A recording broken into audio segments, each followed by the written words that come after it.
Hey, it's Tweeter's Digest, the Novelty Maxing podcast. Episode 9, Goblin's Brain Just Blue Screened.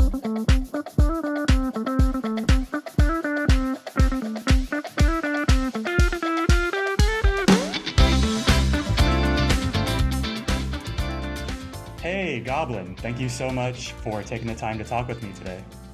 Hello, Loopy. How are you? I'm good. It's so good to hear your voice, see your face. Yes.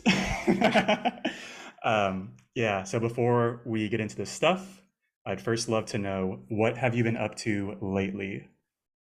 Shit, what have I been up to?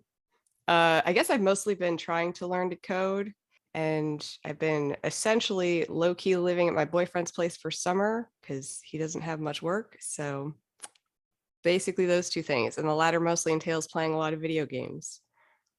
Okay, cool. What video games? We just finished Oberdin or Return of the Oberdin last night. That was pretty dope.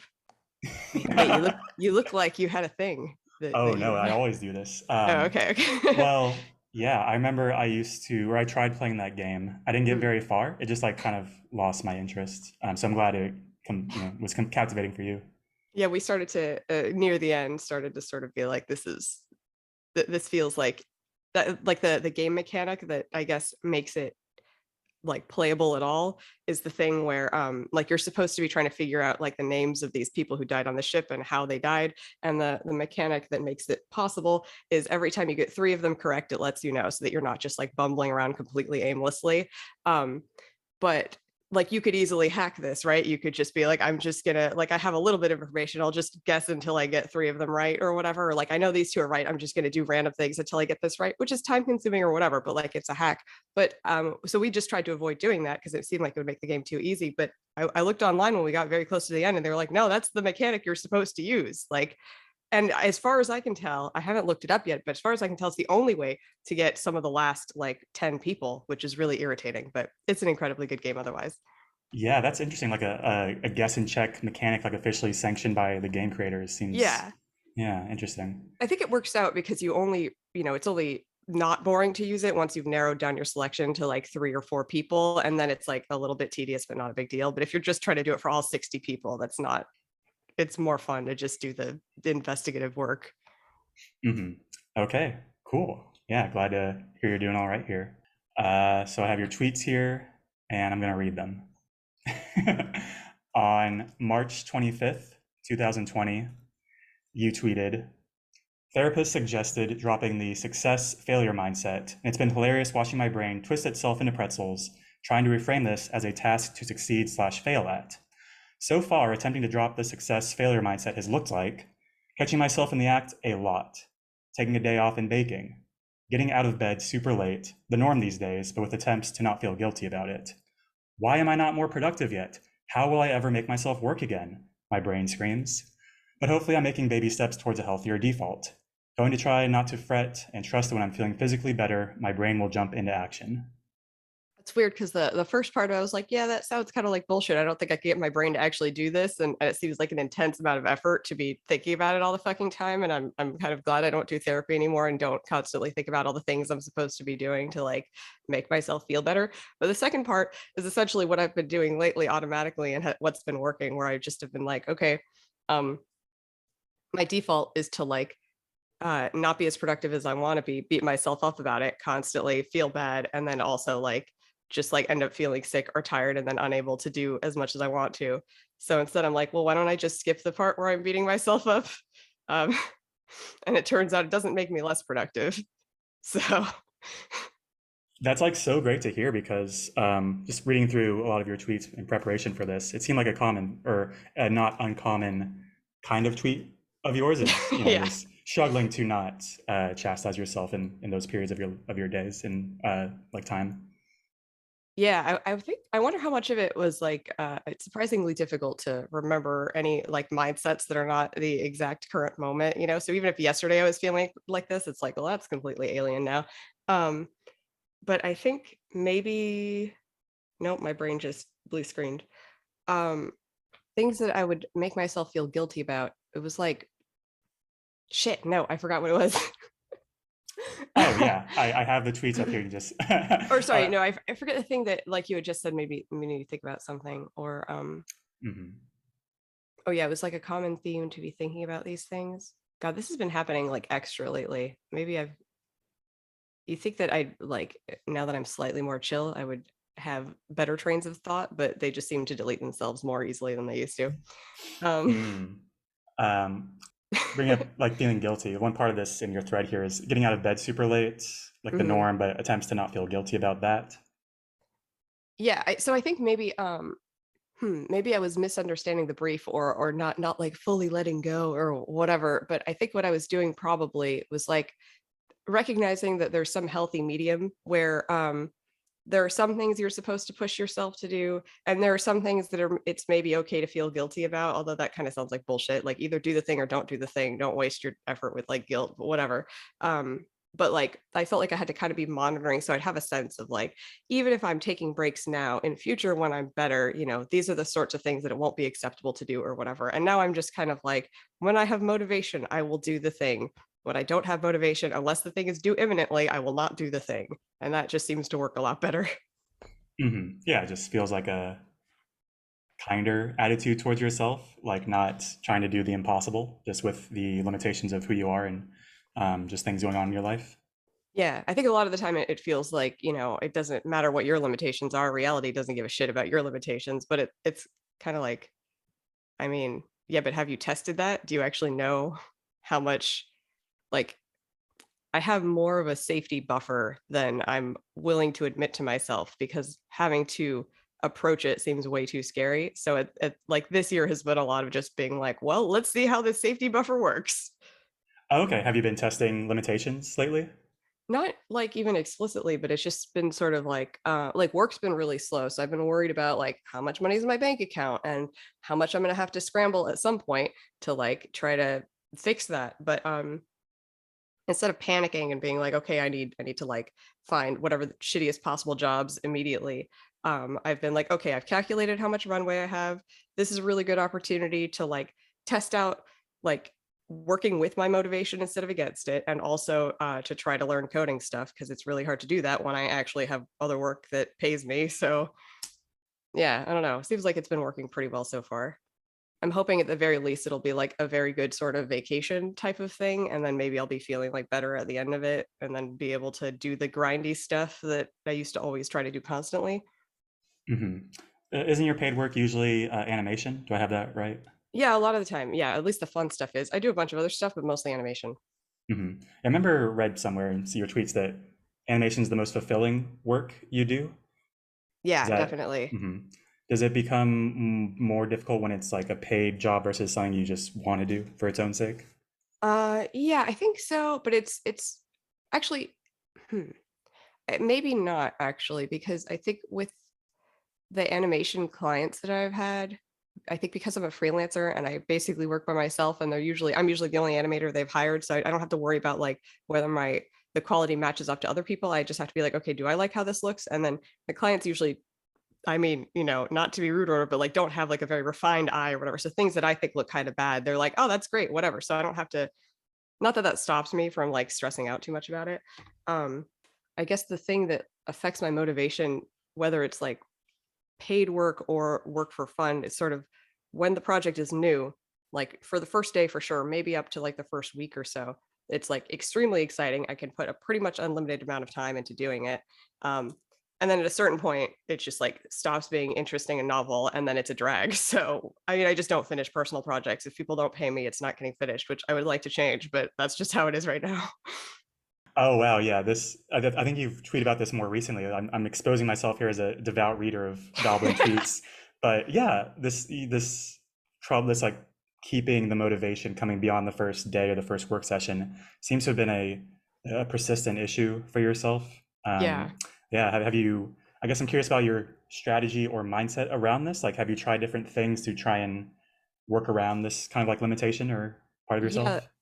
the most helpful thing that I've actually managed to implement is taking pretty good notes on what I've been doing so that when I go to pick up the project again, I can just look at the notes and know where I am. Because otherwise, like I have a very bad memory. So I'll come back to it a few days later and be like, what the fuck was I doing? Like, even if I wanted to do this project, I do not have the mental energy to figure out anything about this. So that helps a lot. And then I feel like somebody offered a really good tip, which I've been wanting to implement, and I don't think I've actually done it yet. Oh, it was no, I have started to do this. I haven't seen results yet because it's only been a couple of days. But somebody, I want to say Tokuburb or maybe Nobuhibiki suggested leaving, like, stopping work, doing the Ernest Hemingway thing and stopping work before you've kind of tired yourself out and finished all the things that you intended to kind of, or like you should always leave one step unfinished where you know what the next step is, what you want to do, and it's a new and interesting enough problem that you're willing to do it tomorrow. That seems I think I've tried that like 1 or 2 days so far, and it seems like it's worked so far, but we'll see. Oh, wow. I didn't realize this was a new strategy for you. Wow. Yeah, because normally I just like I'll hyper focus on a thing until I can't anymore, or until, like, especially if it's something I feel like I'm supposed to be doing, I'll just keep doing it until my brain stops working or my body feels very, very bad or it's done. So, which is not apparently conducive to picking it up the next day. I didn't realize. That's awesome. Yeah. Or that was the wrong reaction. It's like I'm happy. Like more recently, No, I I was understand. like, as you're saying, You're thinking not about. reveling in my suffering. So glad it's been terrible for you before the past like few days. Yeah. So you're like more newly trying, or making more progress with coding with your Teapot for two date meet project. Have you noticed a difference in the motivation levels or strategies to keep yourself motivated throughout multiple work sessions for coding versus animation? I'm curious if you could like compare and contrast your motivation for those two. Thank you for the teapot for two thing, by the way, both the excellent name and just like pointing out to me that this is very obviously a thing within my skill set and not just like a really hard pain in the ass thing to do. Um, now I've forgotten the question. Oh yeah, is like, yeah, can I sustain motivation Yeah, and what how type of does what is that? motivation across multiple sessions work for you for coding versus Yeah, animation? Is it similar or different? How so? I think with coding, it seems like it's a lot easier to sustain motivation. And I don't know how much of it is because it still feels a little bit like play, or like I don't expect myself to know how to do anything. Um, but some of it also, I think, is especially because I'm quite new to it. I have to keep fairly detailed notes just to be able to do what I'm doing in the same session, which forces me to take notes for the next session. So I always make sure to have a list of like, uh, here are all of the things that I know I need to accomplish with this project. And then like try to order them in terms of like what the next step is. And it's always sort of exciting to look at it. And the thing that's usually like ended a given coding session for me lately has either been like I have a social obligation, or like I have actual paid work that I have to do now, instead of it being like, okay, I'm bored with this. Okay, and how is it for animation work? Gosh, that's a good question. I'm trying to think. It's been so long. It Okay, hasn't been like it's been like a couple of months probably since I've had animation work. I started to do a fun animation project, but it was like the first day, so that doesn't count in terms of okay. like measuring motivation, you know? Yeah, if Um, it's out of mind, don't feel pressure to like make up or think, try and remember your last project there if it doesn't yeah. come to memory. I'm wondering if yeah, I think the thing is like as long as it feels like there's a novel problem to solve, then it's exciting. If it's sort of like I know how to do this now, I just have to implement it, then suddenly it's quite boring. Mm-hmm. Yeah. Going back to the coding, you mentioned like taking notes for coding. I'm curious about your note-taking process. Like, how do you capture and track and I guess organize your notes with regards to coding? Oh God, I should probably look at them. I don't think I organize them very well at all. I have okay, maybe it, I have notes in 4 or 5 different places, I think, which is not ideal. But in a given project, I've lately been trying to keep notes on like on the like the thing that I'm doing next in the document that I'm doing next, just commenting out a section with like steps. Um, which seems like that's good. And then I have 1 or 2 like long documents where I've basically pasted all of the like random suggestions people have made, like you have to watch this video, or you should try doing this project or whatever. And I've tried to kind of organize it. Um, and then at the top is the stuff that I'm like imminently planning to do. And then I have one more document where I've been keeping track of what I've been doing which I've got on like Google Drive, and I think I pasted the link on Twitter. I don't think it's useful to anybody yet, but maybe eventually it will be. At least I hope it'll be useful to me, but it'll be, like, this is one of those annoying problems that you ran into. You had to spend way too long Googling and stuff. Here's the solution. And just like have that document. And then I just remembered another document and now I forgot what it was. It was something I wasn't thinking of as a document. Shit. Could have been like social media somewhere Yes, or thank you. I have a separate Twitter account for coding, where I've been tweeting basically the play-by-play of almost everything I've been doing as I've been doing it, which like I feel like actually might be beneficial in the long run, and has been beneficial because I'm normally too like I don't know what questions to ask people, or I'm too embarrassed to ask questions a lot of the time, and I don't know who to ask, even though like I know apparently at least 100 people who are excited to answer questions. But it's been really helpful to just like post what I'm doing on the, holy shit, I can't remember words, on the Twitter site, on the Bird site. And and then with a sort of like pinned tweet that's like, if you have answers to the questions, that could be good, but like maybe make, like don't just like answer it immediately necessarily. I think I phrased it in a more sensible way than that, but like I'm trying to figure things out myself. But there are a lot of things where I'm just like, I don't know, I don't even know what to Google. Like I don't know any of the terms here. um and people have been extremely helpful in just sort of like sneaking in with little like, why don't you try looking in this direction, or like, oh, have you attempted this, and that type of thing. And then like the other night they got into like a little debate about like filters versus like iterating over loops or whatever. And I was just like, oh, this is what I like to see. Yeah, I think it's been helpful. And it'll be extra good in hopefully a few months, but maybe longer than that, when I'm able to look back on the stuff that I was doing and be like, you idiot, what did you think was happening here? Mhm. Yeah, I can imagine it could be like if you had a Twitter account for when you first were starting animating. Now Yeah. you obviously know at least past like, different techniques and everything that are just intuitive to you now. And you had to like wonder about them back at the start of the process. Bold of you to assume.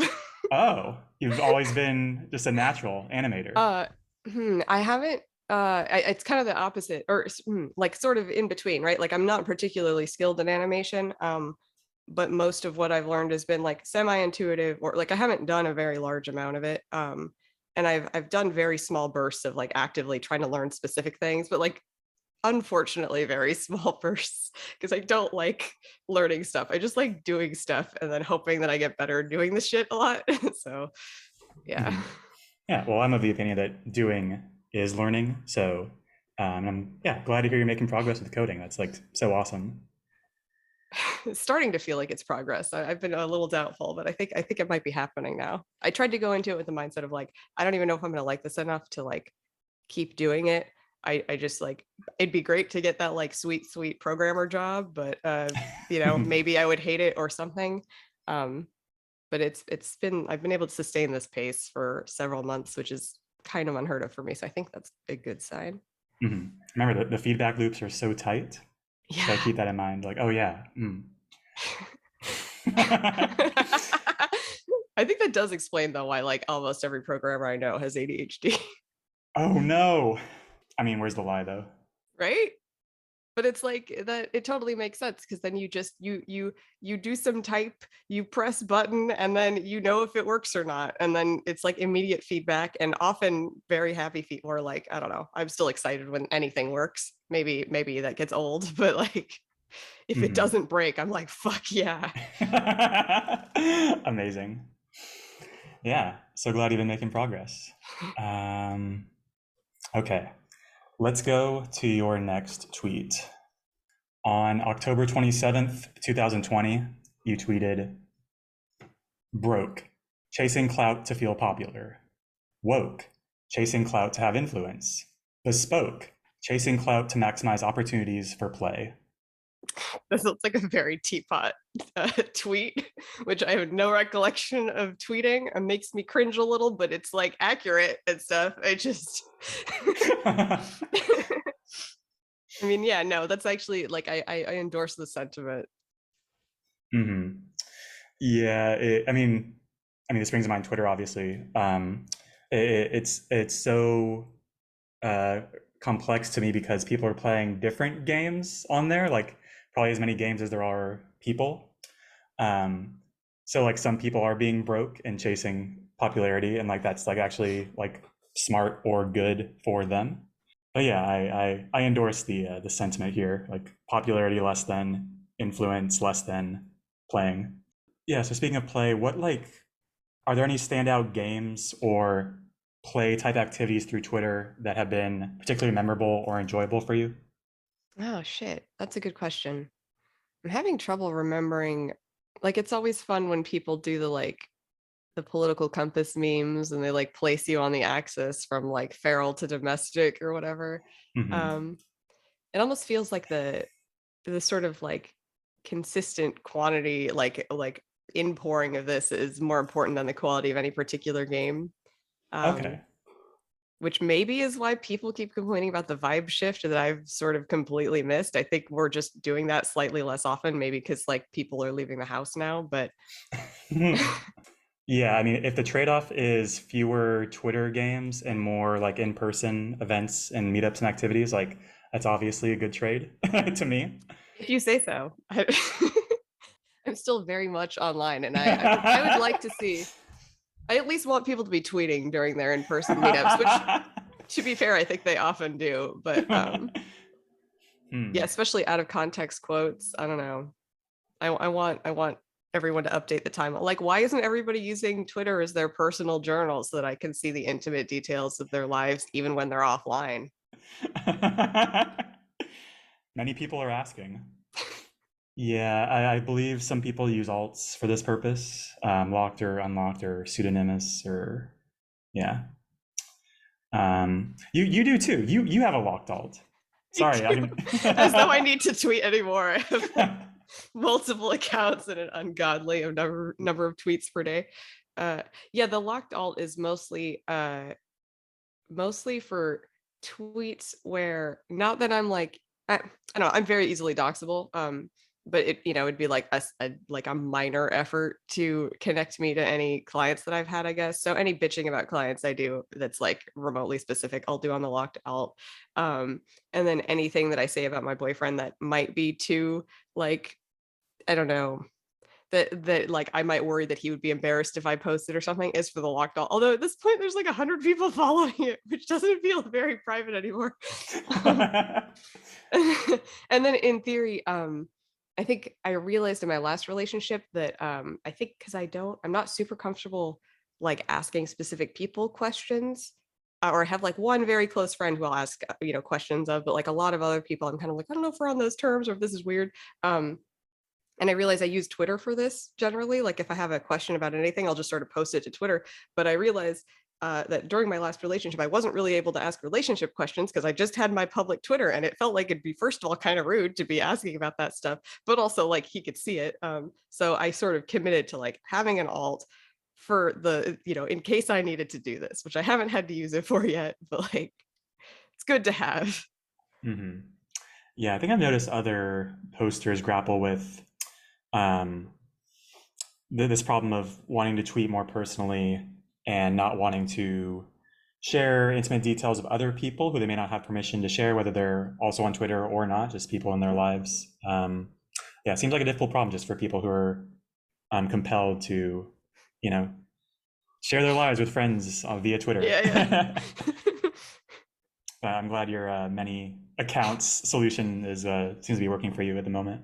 Yeah, it's one thing to have no personal sense of privacy, but then it's like you have to manually remember that, like, no, other people do have this sense, and sometimes it's good to respect that. Hmm. Yeah. Do you? So you said you like. It seems like you enjoy consuming other people's personal journal type content. Do you see that mostly through other locked alts, or do you ever like does that pop up on the timeline for you? And yeah, so I have a very bad memory, so I generally forget that I have locked alt, and most of the locked alts I follow on my locked alt because it's like good etiquette or whatever for locked alts to interact more with each other and less with the general timeline or whatever. Um, so I tend to forget to check it unless I have something to tweet there, which feels very rude. Um, but I just can't fucking remember. So I think I mostly get this on the main timeline. Yeah, I don't know. I like people's slice of life posts are really good. Although I think the main thing I'm on Twitter for is like a combination of like shit posts and then like semi-philosophical shit posts Hmm. and like the banter that arises from that. Like I fucking love a good Eigen poll or an NLRG poll or an Hmm. Ayla poll for that matter. You're feeling particularly spicy. Yeah, yeah. Yeah, I also, this seems more unique. I haven't noticed anyone else doing this. You will take some tweets from your locked alt and like screenshot them and Mhm. unlock them by posting them. I think I forget to what thread Oh your yeah. main account has. I think it's about like relationship timeline maybe or Yeah, it's just like gushy boyfriend posts or whatever stuff that like at the time I was like, would this be rude to post on main or like is this too personal? And then later on I was like, all right, it's fine for this particular thing. I haven't done that in a while, probably because I was somewhat doing it to cope with like days that I wasn't seeing my boyfriend, especially the very early stages of the relationship when like I was even more unhinged. But lately I've been seeing him a lot more, so I don't like I forget that that's a thing I was doing. So I'll catch up eventually. But yeah, hmm Um, yeah, so you're on Twitter and your boyfriend is not. Is that correct? he technically has a Twitter, which I persuaded him to get, but nobody knows what it is, and he never uses it. Although I am occasionally, I find that he has been lurking because he'll be like, "Ah, yes, I saw you tweet that," and then I'm like, "Oh God." Exposed. Like the way I'm able to tweet with such volume and openness is because I forget that anybody reads it. uh, you have like 5,000 followers. 6,000, I forget. Most of them are probably bots. I say to myself, and then sometimes I'll like be looking through. Well, no, I'll look through the people that I'm following, which is still like something like 2,000 people, and I'm like, oh no, I know who all of these people are. Holy shit. Very impressive. That's amazing. Bet you wish there were video on this now. It was just for me, listener. Deal with it. Oh yeah, so I was curious. So you have the Twitter, and it seems like your boyfriend mostly doesn't have it, though he Yeah, lurks. he's Is pretty there, extremely offline. yeah, is there an equivalent thing where or something that takes up a solid, whatever, some visible slice of his life, where you're just totally not a part of your life? I think the main, I mean, like we both tend to do this, but he's more extreme. Like tend to get excited about a thing and then hyper focus on it for like hours at a time or whatever. But he'll do it for like even longer stretches or even more days in a row or whatever. But the main thing that there's less overlap with is he reads a shit ton. Like he reads like I used to read when I was a kid, where he'll just be like walking around reading and like he'll just pick up a book in the morning and then read it all day long, and then at night he's done with the book. And I was like, I didn't even know the books were short enough that this was possible to do this with like a normal number of adult books. hmm Yeah, I remember like researching for this, reading your tweets, reading every tweet you've ever written. You made a YouTube video about like it was like Oh yeah. don't read books or like just don't read. It was fantastic. I forgot about that. Yeah. I can't even remember what my point was other than I think I was mostly talking about nonfiction, but also I think, you know what? Oh, I think I was just mad because people are always fucking recommending, particularly nonfiction books, but just books in general. It's like, oh, you got to read this, you got to read that. And I'm like, I I don't though. Like, especially nonfiction, I feel bad that I'm not reading it, and then I'll start to read it. I'm like, wow, I hate this, or like I forget that I'm reading it the next day, and then I've just spent like $12 on a book that is of no value to me, and then yeah, I don't know. Reading is optional. Hmm. You seem to imply there that like the only media worth consuming is the one you'll remember. Is that Oh, accurate? no, that's an interesting point. Yeah. I think I think for practical things, it's important that you remember it. Like if you're reading, I mean, I guess it's possible you might be really enjoying the feeling of thinking that you're improving your life enough to warrant reading a nonfiction book. But if you don't actually remember the stuff that was important and use it to actually improve your life, it feels to me like you could have just been doing something else that was more pleasant. hmm Okay. The I certainly could. yeah, but I'm sure you have an answer for this, but just to clarify it for myself, you Sure. won't remember almost every tweet you ever read, but you still Yeah, true. keep reading the tweets. Oh, yeah. No, this is super true. Yeah, I do feel like I get more value from that. I think because they're maybe because I'm not fooling myself that it's like a high value life changing thing I'm doing. Like this is the thing that you do when otherwise you would be playing a game on your phone or you'd be, I don't know, reading smut, which I don't do. I don't know why that was like the example. I was just trying to think of like some, or like watching TV. I don't know, just like time killing sorts of like my brain's not ready to do anything too active. Whereas like when people are reading nonfiction, they're like, you got to read this. It's going to change your life or whatever. I'm like, it's fucking not. It might change Mhm. somebody else's, but I doubt that. I doubt that very much. Mhm. Okay, yeah, it sounds like Twitter then is a mode of relaxation, similar to video games maybe, whereas reading Yeah. nonfiction never is. When other people might somehow read nonfiction to relax. Yeah, no, I mean, yes, I have to admit that of course other people's brains are different from mine. I think I went a little too far in the direction of like people are so different from each other that there's nothing that's universal. And now I'm trying to lean back harder into the like my old like high school autist days when I was just like, no, I know the correct way to live your life and nobody else does, which is also stupid, annoying, and I hate when people talk like that, but I think it's a little bit healthier to like if you over index too far in one direction, to kind of push in the other. So that's my attempt to push in the other is just to be like, nobody should fuck. And I don't even mean, I think I just mean self-help books, to be fair. Like nonfiction, like reading about, I don't know, Admiral Lord Nelson, that seems pretty based. I think I would get bored even though I love him, but like good. Hmm. Yeah, they say like self-help books are that, but they're self-help only for the writer, and otherwise don't bother. Holy shit, that's incredible. Hmm. I think I had something else I wanted to say from this or ask. Hmm. What could it have been? This is the Goblin experience. Nearly forgot. Yes, yes, completely forgetting where am I? What were we talking about? Hmm. Okay. Next tweet. On November 16th, 2020, you tweeted, had a moment where I suddenly internalized the idea of there being no win/lose condition to life and how we're all just giant children, so we should be nice to ourselves and each other. It's not like I was even introspecting. I was just half asleep with a migraine, stressing out about being sick all the time, and I got a brain picture of myself when I was a kid, working on a drawing. Was able to view the kid as a separate entity to be kind to. I recommend watching old videos of yourself, if you have them, for the perspective. Really want to post a video where I'm 4 years old and practically deaf with tonsillitis, and my dad's trying to get me to leave a message for my 26-year-old self, and I just start bullshitting and then devolve into piercing pitched song.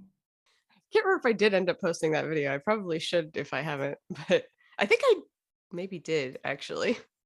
Um, yeah, shit. I feel like that's a I feel like I went through a like a deep teapot tweeting phase, which I now find cringe, but also I do fully endorse it still. It's just yeah, I don't that's definitely not one of that that seems like one of those things that's like the sort of advice that I would read and be like, wow, that sounds like a great idea. And then attempt to do it. And then maybe be like, oh, that worked for a second and then completely forget about it and get no actual value from it, which I mean is essentially what, because like I don't think I've experienced that since then, but seems good. If you can do it. Yeah, yeah. So you haven't actually, since this tweet, really attempted to view everyone as giant children? Oh, I, yeah, I guess not. I mean, to some extent, I I think of them that way more like on an intellectual level, I think generally, but I don't really internalize it because I still kind of think of there as being like some adults. But I mean, there obviously aren't. And yeah, I don't know. It's like a weird combination of like, since I was a kid, I've known that like adults are just fucking posturing and should get off their bullshit. But also there's some sense that it's like, okay, but these people have like actual power, or like maybe some of these people know what they're doing or something. There's something happening that I don't understand. Like this might be related. I think growing up I thought that that adults started doing like graceful smooth movements on purpose so that they could signal to other adults that they were like competent and stuff. And then at a certain point I realized that like no, that's just motor skills. They've just developed motor skills. Amazing. I swear I have other sounds, just that's what It's a came to good one. mind. Hmm.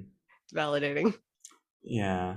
I remember you've had some you've shared before some frame about like some trouble or unique perspective on people's ages. Like you might think of like a 26-year-old as a kid just because they're younger than you. Maybe I don't mean to put words in your mouth. I just remember you have some unique perspective on like how you see people older versus younger than yourself.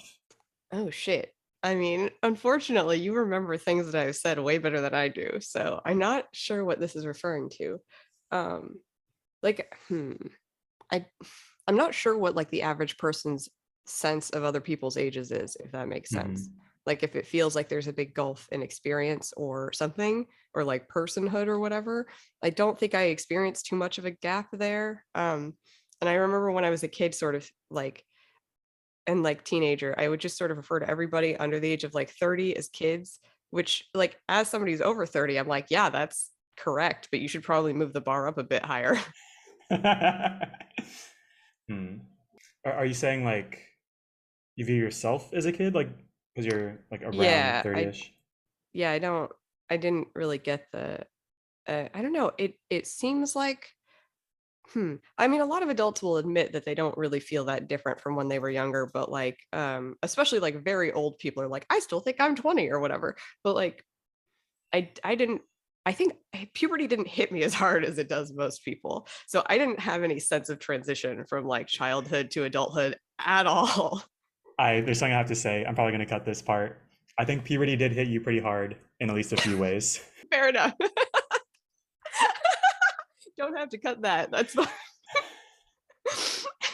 It didn't hit me in a way that I noticed. Like even the boob thing, I didn't realize that I was growing giant tatas until like way too late. Cause like girls were talking about boobs and like comparing boobs. And I remember being very irritated. It felt like I was losing some boob competition that I didn't even particularly want to enter into. But like my mom is very unfeminine and like probably pretty autistic and does not give a shit about things like women's stuff. So I just wore sports bras until I was like 16 or something.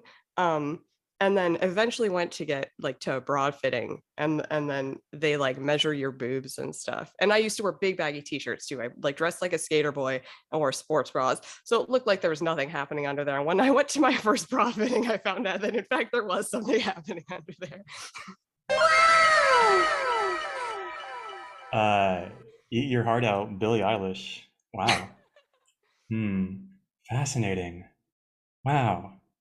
Also, I mean, like media gives you a very skewed idea of what like big boobs actually are. Like the boobs that they claim are, well, I don't know, maybe it's because of the relative bra sizing.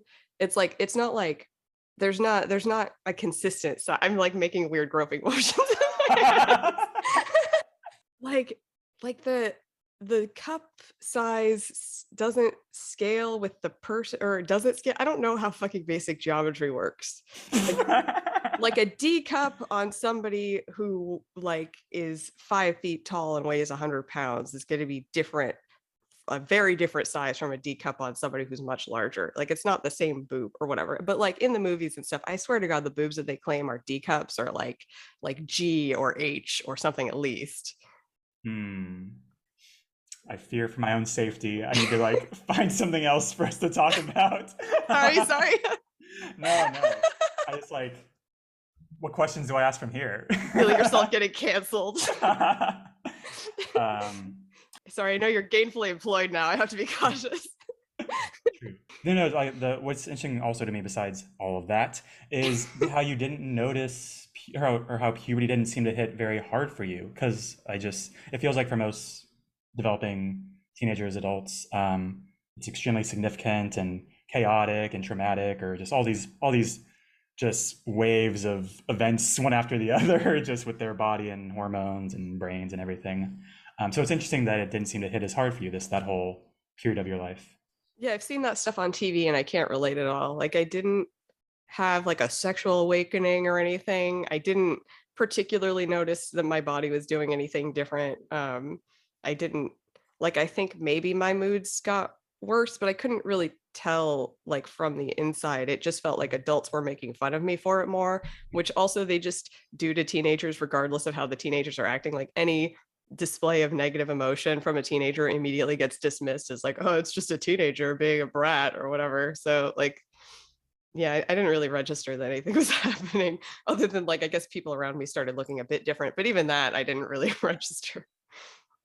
Hmm. Hmm. I forget. Do you have like a face blindness or any sort of like blindness with regards to other people's? Okay. I don't think so. If anything, I think I've probably unusually good facial recognition. maybe because I like faces are my favorite thing to draw, and so I've like dedicated an unusual amount of time like examining people's faces. But yeah.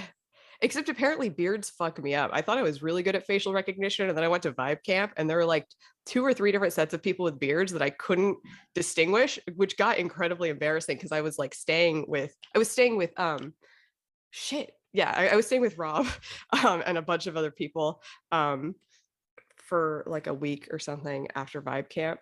And for the first, like basically up until he left, I thought he was Hickapel because I had met them both briefly beforehand. They both had beards. It was incredibly embarrassing. I kept asking him about Hickama, and he was like, "What the fuck are you talking about?" I have to ask, did you confuse me or mix me up? Because I don't think so, actually. Your beard is short enough, I think. I'm trying to think if there was some. Oh, no, yes, I did. I did. There was one person who didn't have a beard who I think, confuse you with briefly. Vitreous Solid. I think he has kind of long hair as well and looks a bit like you. Mm. I'll be on the lookout. Yeah, yeah. You're going to have to kill him. By the way, I do remember the thing I'd forgotten from Oh, back good. the Yes. time. It was just that I appreciate and I enjoy how you are strong-willed in your opinions, even when they become like updated over time. Like throughout the entire process, like I used to think A, now I think B, now I think C. The entire time, you're very forthright and like confident about like I know it's A. No wait, I know it's B. No wait, I know it's C. Um, no, it's a great quality. It sounds like a roast. I'll take No, it. no, that was not the intention. I say that in contrast to myself. I am very hesitant or more nuanced about expressing opinions strongly most of the time, especially, I don't know. I just notice like difference in our two temperaments with regards to, you know, how strongly we back our opinions. Yeah, you got good calm vibes. Yeah, I hear that. I hear that. um, I definitely went through a phase through I think most of my time on Twitter where maybe I still had stronger opinions than I realized, but I felt like I like everything was very confusing. All the strong opinions I used to hold were actually wrong, and like I have to be very careful and nuanced and extra nice to everybody or whatever. And only recently have I been like, you know what, fuck that. I was way happier when I was just like had very bad opinions expressed very loudly and obnoxiously. So I'm gonna try to lean into that a little bit more. And I guess it's been working. Or maybe not if there's no noticeable change. It's just the like machinery that's been changing. I'm curious from this thread. You mentioned like introspecting from the giant children thing you once thought. Do you do any introspecting in your life currently? I mean, I have like an incessant internal monologue, if that counts. I'll allow it. I don't like sit down and think like it's time to do some introspecting. It's more like my brain won't stop analyzing itself mostly. Well, the common ways other people would say they do this is through like journaling or Mm, meditating. Um, those are the most common ones I see tweeted about. that makes sense. I mean, I use Twitter as a journal, so yes. I also have an actual journal, as though that wasn't enough. Mhm. But I mostly update Twitter and the real journal less. So yeah. No, that absolutely counts. Like you do more journaling, I feel like, through Twitter than most other posters, as far as I can see. Okay, let's go to your next tweet. On January 12th, 2021, you tweeted, "Oh, it's D&D night." Logs on to Discord. 5 minutes later, "Oh, it's D&D night." Navigates to the correct server. 5 minutes later, "Oh, it's D&D night." Enters chat. Thinking more and more about ADHD, but also I'm 0% convinced that ADHD and autism are meaningfully different, apart from one diagnosis giving you access to stimulants. Yeah, I think I endorse that. I feel like I was pretty obsessively interested in ADHD and autism for a bit, and then I've forgotten a bunch of the stuff that I learned, and I guess I could be persuaded that they're no, okay. Um, it's possible that they're not the same thing or that ADHD isn't a subset of autism, but I don't think it's possible that that's true. And also, it's not true that I think I put in too many negatives. Maybe that like the divisions are clearly fucked up. Or maybe I'm one. I can't sentences. Okay, so I said something along these lines on TikTok. and got like ratioed to hell by a bunch of like very angry Zoomers. Um, because apparently there's like a war going on between the neurotypes or something. But the thing that they're saying, which may be true, is that there are a lot of people diagnosed with ADHD who have undiagnosed autism or are autistic rather than ADHD. And so all these things that they think are ADHD traits, because they're like, all the ADHD people around me have sensory sensitivities or whatever. They're just like, that's just autism, which is possible. And maybe ADHD is actually a very narrow set of things that doesn't overlap with autism, but it's not clear to me. And the comorbidity level is like pretty close, as far as I can tell, to the comorbidity levels in autism with intellectual disability. And like up until recently, the autism and Asperger's diagnoses were separate, and autism was just Asperger's with intellectual disability, basically. So if that level of comorbidity is enough that they would break it out into a separate diagnosis where it's like synonymous, right? Where like autism was synonymous with being intellectually disabled. It seems weird that ADHD would be a completely unrelated thing that just happens to have high comorbidity. I hope any of that made sense. I'm not sure. Yeah, I myself am woefully under-equipped to have this conversation, but let's do it. Um, well, just I know at least as much that ADHD, attention deficit hyperactive disorder. So couldn't it just be true there are plenty of people with symptoms of autism who do not have the attention deficit? Yeah, I think there was a lot of autistic people who don't have yeah, the essentially the most typical qualities of ADHD. It's unclear to me whether there's anybody with ADHD who doesn't have, although I don't know, like the people represented online probably are more inclined to more autistic traits. And then the more stereotypical person with ADHD that you hear about, like the one who's, I don't know, like robbing convenience stores or like doing a bunch of drugs just to feel something or whatever, like people with like very low impulse control and very high risk tolerance, like maybe there's no overlap with those people, but that almost feels like a separate, like those people are their own separate thing. And then there's all these other people with ADHD who seem like they're basically some level of autistic. I don't know. Or maybe both categories are just garbage and we need to like split them into lots of tiny, it's mostly for insurance purposes anyway. Mm-hmm. Yeah, and also as someone who is unclear about their own status with either of these conditions, this thinking about this is a bit of an info hazard for myself. Sorry. No, it's my fault. I chose the tweet, but One of my favorite topics. Yeah, mine too. I'm exaggerating. It's just because the people who talk about autism on Twitter are most likely often on the higher functioning end Yeah. of that spectrum. So the conversation is going to be tilted more towards, they'll have that bias colored or flavored with those conversations. Yeah. Plus, presumably the takes you see are from the more charismatic people, which might be less representative, at least given the sort of stereotype. Mm-hmm. Yeah. If this question is an L, please let me know. But I am curious, what are your favorite autism symptoms in yourself? Oh, that's interesting. Favorite in terms of like what's enjoyable or what's amusing? I don't know. Huh. Uh hmm. Okay, so it's easy to think of the stuff that's inconvenient and that I don't feel like would be lost to my personality if I deleted those. So I think the things that are left are things like probably the like sort of absurd sense of justice where like I think I get pretty stupid and self-destructive pretty quickly if something is dangled in front of me that's like very unfair. It could just be so, like I haven't actually driven this recklessly, but anytime somebody tries to like actually cut me off in traffic, because I leave a lot of space to move in front of me too. I'm not like an asshole driver. So if somebody is like trying to like run into my car to get in front of me, it makes me want to kill them, but also it makes me want to like, I used to drive a tiny Volkswagen Bug, and giant trucks would do this regularly, and I would just be like, I don't care if my car gets crushed into a tiny pulp, this person cannot get in front of me, this is unacceptable. And this only intensifies if it's somebody else who's being wronged. So I think I like that actually, and it hasn't actually gotten me into much trouble so far, because it is mostly fantasizing about sort of self-destructively harming other people. I think there are probably more pro-social examples of this, but Slightly extreme desire for justice. Yeah, like I don't get angry very often, and so that's like one of the rare things that'll trigger it, and it feels extremely good to have like a strong sense of clarity and righteousness. I think this might be a thing that like people with a lot more testosterone experience a lot more often.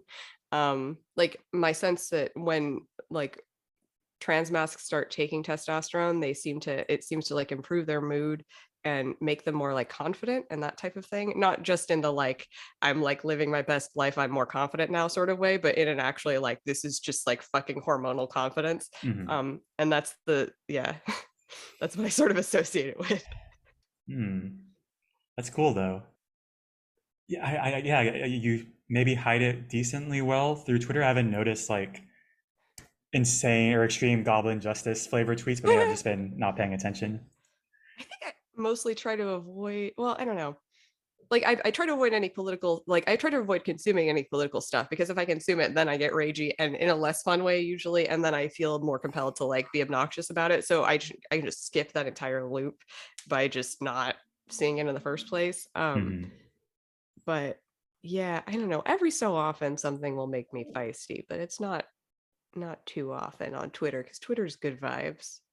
Hmm. Okay.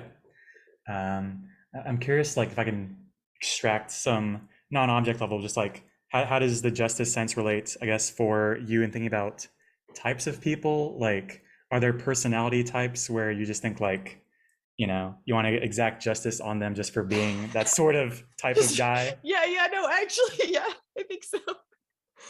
Not too many though. I think it's like anybody who like treats people badly for no apparent reason or like is condescending or things like, it's just if you just But Goblin, it's not their fault. That's just how they were raised. that makes it worse, I think, actually, because there are lots of people who are raised the same way who aren't like that. So just kidding, it totally is their fault and fuck them for Wow. yeah, and fuck everybody who tries to defend them. Yeah, I Oh, sorry. whoops. Not what I meant. Well, maybe a little, not really, I don't know. I think it's like, yeah, I think that's like one of those sore spots where I get upset when people get defensive of assholes with the sort of like, oh, they just had a childhood like this or whatever. Because I've met a lot of people who've had childhoods like that and worse, and who are much better people, and it seems like it's just completely sweeping their efforts under the rug. And also it's kind of like this squeaky wheel gets the oil thing where it's like, oh, I see. So if you're an asshole, then you'll get a lot of sympathy and attention. And if you're a good person who puts an effort into being kind to people, then everybody will fucking ignore you. That seems like good incentives. That's a great point. Look at you. So yeah, so I like to I like to vocally shame people who are mean. But mostly I think the best strategy is to ignore them actually. And usually I manage to overcome my desire to shame them by just blocking them, or I don't encounter them in real life very often. Hmm. Yeah, that does seem a pretty common Twitter failure mode where you just like give attention to whatever bad Yeah. content or bad replies or whatever it is. I like Visa's thing about the shit interact with, engage with, promote, whatever the things that you want to see more of, or like haters or fans or whatever. I guess those are two Hmm. different ideas, but it feels like the like yeah, if you're hating on somebody on Twitter, you're promoting them, you are effectively their fan. Don't fucking do that. Hmm. Okay. Coming out with the strong anti-asshole stance. Yeah, assholes are bad. So it is declared. Yeah.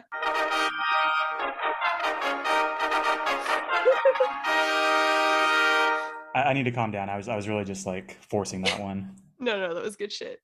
I really like that. Oh no, I forgot what the term for that is. Fanfare good. It's labeled fanfare. Yeah, it's because that's what it is. Perfect.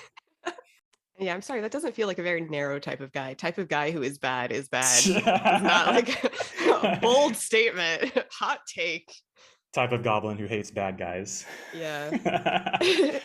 I think it's like the most common version of this that or the version of this that upsets me or the version of this that I see the most are like really insecure people who are like rude or cruel to people to try to make themselves feel better or to try to make themselves look better in comparison. um I have a really hard time generating any actual like negative feelings about people who are like bad in some more intense way than that, you know, where it's not motivated by something that most people experience. Um, like I can't really get mad at most serial killers because it's just sort of like, wow, your brain is obviously fucked. Like if you have these strong impulses to kill people, like most people don't have strong impulses to kill strangers. Like we don't know what you're dealing with. Like but if most people have strong impulses to kill strangers and only some of them do, then I'm going to be like, absolutely fuck the people who do. Hmm. Sounds almost a little tricky, like in the Goblin justice system. If you're gonna be an asshole, Yeah. go all the way and be a serial killer. Then Yeah. you'll receive more sympathy. I do have a like I don't fully endorse it, but I definitely have all of my intuitions point towards sort of like consistency is better than being consistently anything is better than being inconsistently like good sometimes. Oh wow. I don't actually think that this is true, but I like feel it strongly and can't really, yeah, it's hard to generate negative feelings about something that is consistent. Hmm. Hmm. Oh man, I'm curious about this because like, is it about at least they're more honest with themselves? Like, Yeah. what about consistency appeals to you? Yeah, I think it's the being honest with themselves and being honest with other people. And then maybe maybe this is just rationalization, but it seems like it's easier to just avoid dealing with people who are very truthful and consistent in their behavior than it is to avoid dealing with people who are doing the same sorts of bad things sometimes, but then also trying to cover it up or also doing good things sometimes or whatever. Yeah, makes sense. You mentioned insecurity.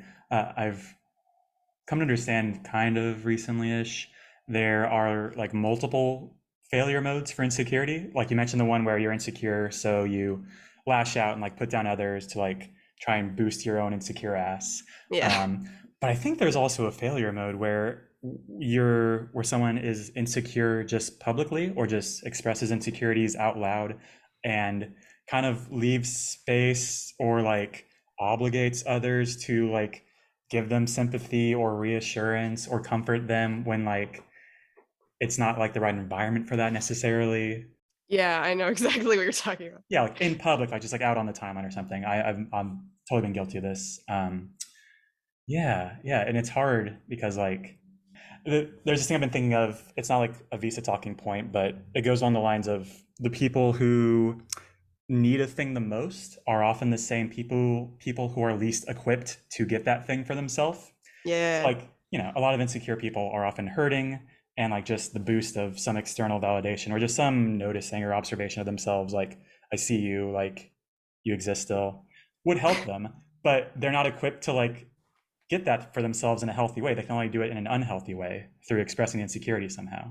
I'm also unclear on whether that actually would help them. It feels like it's the thing they want, but it doesn't seem to do anything. Because, like, a lot of these people will be publicly insecure and then nobody will like it and they'll continue to be publicly insecure or just privately insecure. And then a lot of people will get a lot of public, like, affirmation and stuff, but then they'll still be insecure and sad about it. And I don't even know if it gives them a temporary happiness boost. And a lot of these, maybe I'm thinking a very specific subset of these people, but a lot of them will weaponize anything against themselves. So, like, if you're nice to them, they'll find a way to make them feel worse about themselves. Like now somebody is being nice to me and I don't deserve it, or they're lying to me, or whatever. Hmm. Yeah, yeah, makes sense. Yeah, I try to like believe people until proven otherwise. Oh Because yeah, it's a good move. it's hard enough modeling my own brain. I'm not going to try and model other people's brains. Yeah, fuck yeah, dude.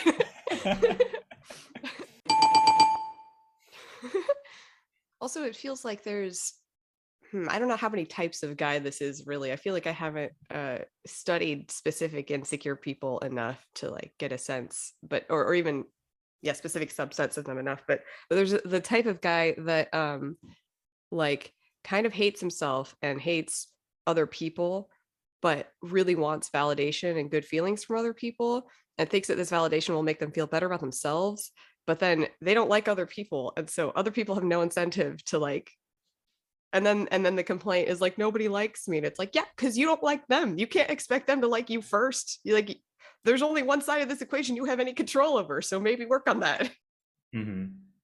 Yeah, the new radicals knew this. They're one hit, you get what you give.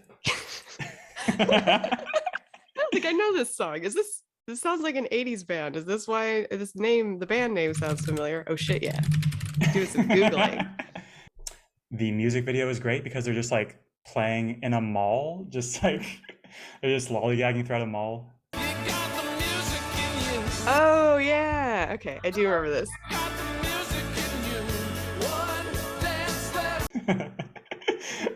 They're like putting random people in cages at this part. What? Okay. uh, anyway, just had Nice. to. I love those songs, so I just wanted to share it. That's a good song. Yeah. Okay. Have we solved insecure people? Was there I was there think a so. I think we resolution? fixed them by shaming them. No. I say that like I'm not, I don't know. Yeah, I'm not really sure what the bar for insecurity is, like what counts as an insecure person, but they're just the people who are very visibly insecure and make it other people's problems in one way or another.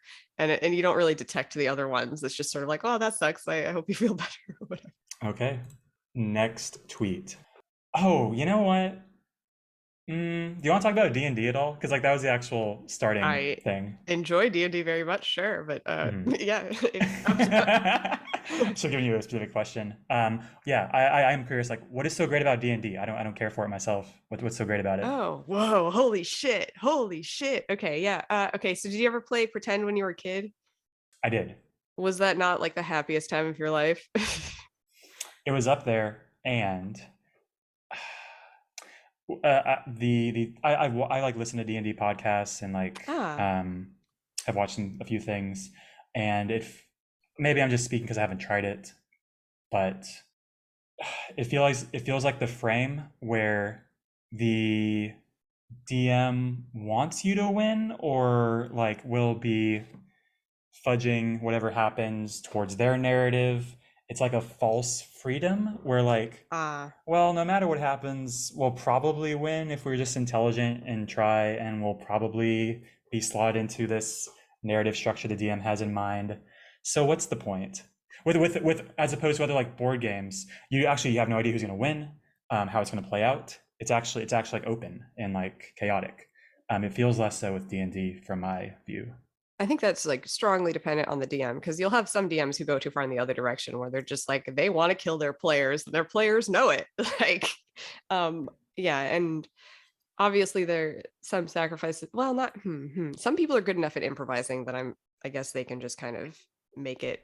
They can just roll with whatever it is the players do and then come up with something whole cloth. But generally, it's like you do some preparation and then the good DMs will try to like maximize the amount of flexibility. But also, if you as a party have too many options, it can get kind of boring because I don't know how much of it is just like a sort of social politeness thing where you recognize the fact that this world doesn't exist. Your DM is having to create it.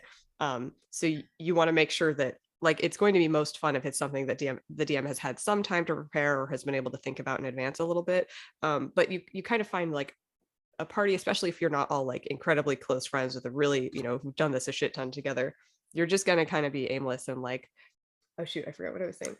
Uh, but yeah, but DMs. Oh yeah, so if the DM gives you too much flexibility, sometimes you find yourself not having the slightest clue like where you want to go or what you want to do. So the best DMs will sort of give you like at least one hook, but maybe a few, and be like, here's some possible places you can go wherever sounds interesting, and then provide challenges with varying levels where like you could probably, it's usually roughly scaled to your level, but if you really want to get yourself into some shit, a good DM will let you do it. Hmm. Hmm. Okay. It feels to me then like from what you're saying, with a skilled DM and like a solid regular friend group involved here, it's just an enjoyable story you're co-creating and you're just like vibing together.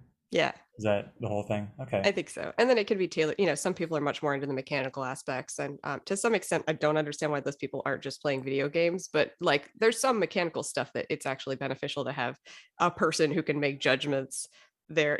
Like, and I could see why this is very fun too. You don't have to go the full role playing thing. But essentially, the reason that I think D&D is so entertaining is because like the default way the kids play is by playing pretend, and this is the closest thing we can get to that. And it's probably even better because instead of it just being like one kid yelling that like I'm a dragon and I burned down your entire village, and the other kid being like no you don't, people are kind of aware of like improv rules of yes anding, and then you kind of, I don't know, and then you have a rule set that sort of makes sure that people don't go like too off the rails.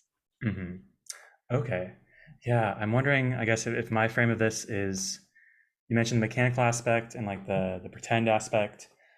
For me, maybe D&D is like it does both of them fine, but like neither of them the best. Like if I want to do some Ah, mechanical stuff, like I'll play a video game or a board game, which are like uh-huh. they're tighter about that from my view.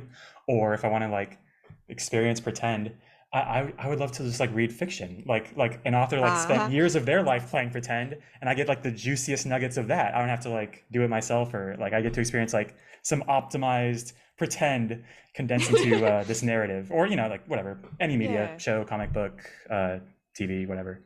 that makes sense. But do you ever want to like see what would happen if you were able to influence the world in these like pretend environments? I kind of do that in my real life a little bit. Interesting. I wonder if a lot of people who are into D&D don't. I don't know if that's true though. It seems like D&D's gotten popular enough that a lot of pretty successful people are into it too, but like also, it's like the real world you can't like I don't know.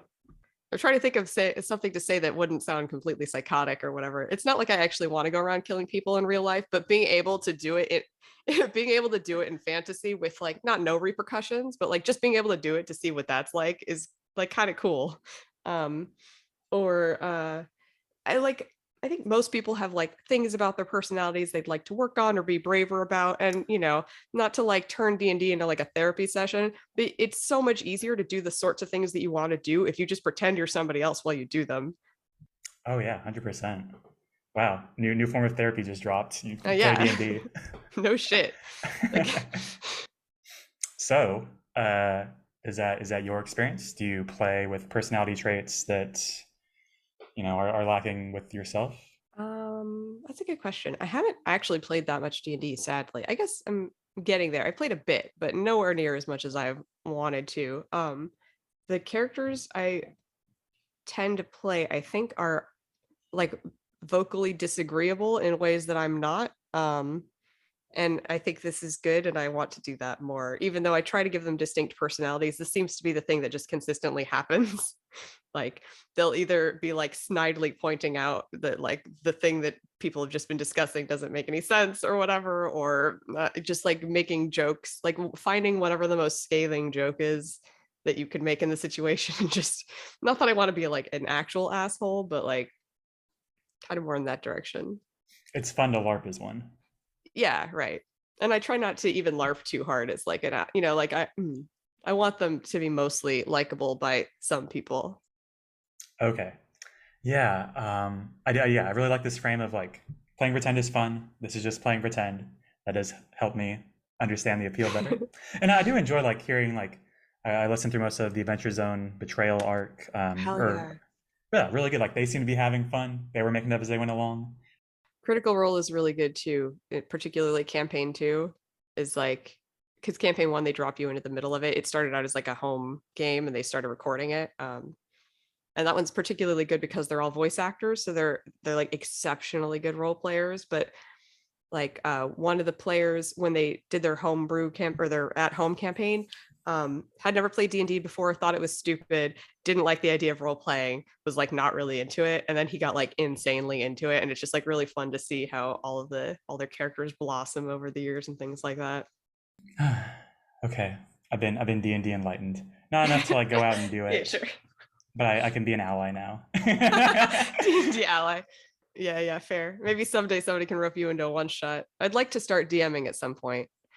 But I keep saying that I've not done it much. Your actions or lack thereof are telling on you, Goblin. It's mostly because I have too many interests and not enough focus. Who among us? Yeah. Also, getting other people involved in things is hard. I get like embarrassed about it. If I could just play D&D by myself, I mean, you can kind of, and I've tried, but it's not as fun or as easy. Well, I hope you find another group or campaign soon. There's one starting next week that I'm stoked about. It's happening Oh yeah, it's happening. in person. Yeah. Oh no, it's online because I think a couple of the people are out of town, but I don't see why those of us who are here can't just all get together. My boyfriend's gonna be playing in it, so we'll probably be in the same room, which will be fun. Oh yeah, y'all met through like D&D. Or No, we met through the Rationalist meetup in my city. what's the Yeah, difference? fair point. Actually, I think the Rationalist might be more autistic. Maybe. It's a crapshoot. D&D is for everyone now, so apparently they got the neurotypicals playing. Yeah, it's like all the nerd shit becomes mainstream. Glad I saw the words D&D before I scrolled. Oh, It's okay, like, oh fair. yeah, that was the top tweet. Okay. Oh, that tweet. Yeah, we originally it was your joke about D&D night on a Discord. 5 minutes later, D&D Oh, sorry, that night. was a different tweet. Sorry, I thought that was the one that like I have one tweet ever that's gone like semi-viral that has like it's like on one of the like D&D subreddits, and friends will every couple of months somebody will text Oh, me. is it about how like D&D players and kink people are the same? Is it Yeah, polyamorous yeah. people? Yeah, it's like it's people go to sex dungeons. Yeah. Excellent. Okay, next tweet. On March 8th, 2021, you tweeted, I know relaxing is supposed to be good for you, but I think I'm only happy when I'm chasing creative goals. Is this a problem? I sound like a fucking elementary schooler. Yeah, no, I mean, yeah, I do have a problem not knowing about this, but I think the solution I've come up with is like actually no, it's relaxing if you enjoy it and it doesn't like make you feel tired while you're doing it. I think that counts. It's fine. And nobody can stop you from doing it. And if it turns out that's wrong, you can change what you're doing and do something else. Mhm. Do you think this feeling has been increased in your relationship here? Oh, wait, the feeling that it's like actually just fine to do whatever the fuck you want kind of thing. Yeah, yeah. Yeah, I think so. I think I think my boyfriend in general is a calming influence, although I may be wrong because apparently like I'm not good at anticipating how other people will feel about him, I suppose. How so? Like when I first met him, it was like when he first walked into the meetup or whatever, it was like a like an anime blast of like light type of thing or whatever, which like I knew that I was attracted to him, but on top of that, I thought that it was just like, oh, he obviously has like incredibly good vibes and is like very like, has like a sort of aura of just being like calm and happy and stuff. And so I was convinced that like this was something that everybody experienced anytime they were near him, and that this is like very, very obvious. And then later on, when I was like kind of sneakily going around telling my friends, like, I think I have a crush on this guy, whatever, they're like, who? Who are you talking about? And I was just like, wait, what the fuck? How did you not like what? He's not anime blast of light for everyone? Yeah, yeah, weird. So yeah, so I don't know if he's like a soothing presence for everybody or whatever, but like I think that I've chilled a lot the fuck out, probably by proximity. That's great. Yeah, I'm pretty stoked. Yeah, y'all did seem very good together at Vibe Camp. These are my Oh yeah, yeah, I forgot observations. you met. Yeah, yeah. I also would suspect, I think you've mentioned he has physical traits that like naturally compel you. Like, Yes, I find him attractive. Yes. I mean, like specific things like dimples. Like, not everyone Oh, has the dimples, and yeah, he very does. true. Like just the dice roll went well. There's a few kill shots that it's like Right. if it looks like you or somebody in your family is a ginger, if you have dimples, I'm just immediately like, all right, cool. Yeah, yeah. I mean, beyond being attractive, like these specific traits that Yeah, just happen yeah, to hit for you. super true. Mhm. Hobbit hair. Oh, really? Yeah. Oh yeah. My formative years, right? That's what puberty did. Puberty happened to coincide with Lord of the Rings, so now I like Hobbit hair. Interesting. You're just damned to be attracted to whatever media you consumed at 16. I think actually that yes. Mm. Yeah. Do you want to just like gush about him more? Oh, like, okay. This is very selfish. I just like really, in particular, we enjoy slice of life content. Oh, true, Like, yeah. yeah, I guess like what are your favorite things about him? Oh shit. Okay, okay. I'm gonna get all self-conscious and have a hard time thinking. Some of it I feel like it's hard to think about because like now I've spent enough time with him for long enough stretches that it just sort of feels like ambiently like, wait, what do you mean specific things? Like not just like everything or whatever. Um wow, yeah, no, it's much easier to tweet about this when nobody's looking. Uh Let me flip it, Goblin. You have like 6,000 yeah, Twitter don't remind followers. me. Maybe 6 people will listen to this. So there's actually a very private, more Yeah, that's private a platform. an incredibly good point. It's also Mhm. funny because he can probably hear me talking right now, but not that he doesn't know, and I don't like constantly tell him. But whatever. Hmm. He just seems to be like he says that he's neurotic, but he seems almost like anti-neurotic. Like there's like a lot of things that people are self-conscious about or would stress out about, and then just sort of just kind of by extension make other people stressed or something. I don't know. And he doesn't seem to have any of that. He just seems to be like consistently like calm and pleasant and happy, and like he'll do things like he'll sing to himself, especially when he's nervous apparently, which I didn't realize. Um which is sort of the opposite of what, like, most people are not going to be singing to themselves in public. Even if they want to, they're going to be like, that's too embarrassing or somebody's going to notice. And he like doesn't really register or care. And I'm like, that is the most well-adjusted that, like, I can't even comprehend. Yeah. So it's like very nice things like that. Like I tend to get stressed out quite easily, and have a hard time communicating about this, I think, or will tend to like let stress bubble because I'm like, oh, this isn't important. I don't endorse caring about this. And then it'll sort of like hit some peak where I'm just actually stressed out about something very stupid.